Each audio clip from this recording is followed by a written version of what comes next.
Chapitre 18, Cour 5. La cour 5 fut la dernière cour construite sur le site de Cascade. Elle fut aussi une des premières cours à disparaître entièrement. Elle est maintenant recouverte de maisons, mais essayons de l'imaginer. Vous souvenez-vous de l'emplacement de la cour 2 ? La cour 5 fut construite de l'autre côté de la cour 2.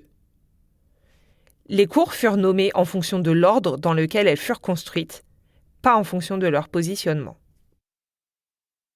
Construite en 1852, la cour 5 était la cour la plus moderne et la plus spacieuse. Un bâtiment à 2 étages se situait le long du mur adjacent à la cour 2. Au rez-de-chaussée se trouvait une salle à manger qui pouvait accueillir 400 femmes à la fois, et une cuisine qui comprenait des chaudières et une arrière-cuisine. La nuit, la salle à manger devenait une école où on enseignait l'éducation religieuse aux femmes. À l'étage se trouvait un dortoir pour 212 femmes. Les femmes qui y dormaient détenaient une autorisation de travailler et attendaient un emploi. Elles n'avaient pas de sanctions à effectuer, donc la sécurité ici était minimale. Le dortoir avait des fenêtres et des lucarnes au plafond, pas comme les dortoirs fermés et sans aucune ventilation de la cour 1, ainsi qu'une cheminée.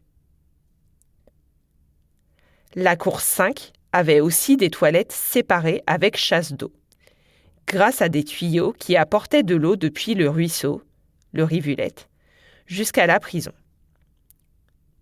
C'était ainsi beaucoup plus hygiénique et privé que les toilettes communales des autres cours.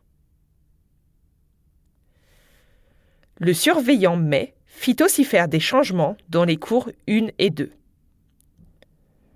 Dans la cour 1, il fit démolir les murs internes et centraux et construire des marches en pierre devant l'entrée de la chapelle. May voulait ainsi créer un espace ouvert pour pouvoir surveiller les prisonnières plus facilement. La cour 2 fut redessinée, elle aussi pour en faciliter la surveillance. Les cadres en bois qui servaient à étendre la lessive pour la sécher furent enlevés et installés sur le mur externe du bâtiment. May trouvait que les vêtements et les draps qui séchaient obstruaient la vue sur les prisonnières. Il voulait rendre impossible de discuter entre les draps et de se cacher des contrôleurs et des gardiennes. La cour était désormais vide et devint un terrain d'inspection des prisonnières. Le dimanche matin, les prisonnières devaient se tenir droites, en silence, pendant que leurs vêtements et leur hygiène étaient inspectés par des gardiens de la prison. Le surveillant lisait les peines de prison et avait créé une nouvelle activité pour leur faire honte. Il lisait les noms, les délits et les sanctions des femmes qui s'étaient rendues coupables de toute forme de mauvais comportement dans la semaine.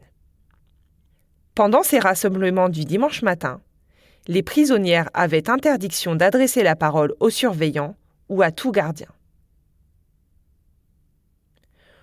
On pourrait penser que tout cela aurait permis d'améliorer l'hygiène et les problèmes de surpopulation dans la prison. Mais très peu d'améliorations s'ensuivit au sujet des bien-être des prisonnières, surtout au cours des dernières années de la prison, lorsque le régime de surveillance constante fut mis en place.